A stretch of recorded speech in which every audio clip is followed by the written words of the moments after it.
इस वक्त की बड़ी खबर आपको बता दें, मुसलमानों के खिलाफ इश्तियाल अंगेज तकरीर का मामला। महमूद मदनी ने सुप्रीम कोर्ट में दाखिल की अर्जी। मजहबी मनाफरत को हवा देने वालों के खिलाफ कार्रवाई का मुतालबा किया गया। पैगंबर इस्लाम की तौहीन, मुसलमानों की नस्ल कुशी की तरकीब, गुरुग्राम नमाज तनाजा समेत दीगर मामलों का हवाला दिया गया। तो बड़ी खबर इस वक्त आपको बता रहे हैं, पूरा मामला मुसलमानों के खिलाफ इश्तियाल अंगेज तकरीर का है।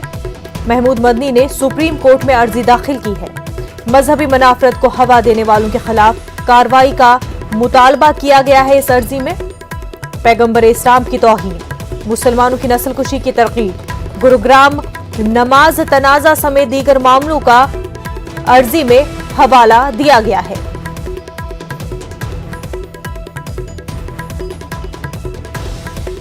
तो आपको बता दें कि जिस तरह से धर्म संसद प्रोग्राम से बयान दिए गए, इश्तियाल अंगेज तकरीरें दी गई और गुरुग्राम में जो नमाज तनाजा और उस हवाले से जिस तरह से सियासी लोगों की जानिब से भी बयान दिए गए हैं, इन तमाम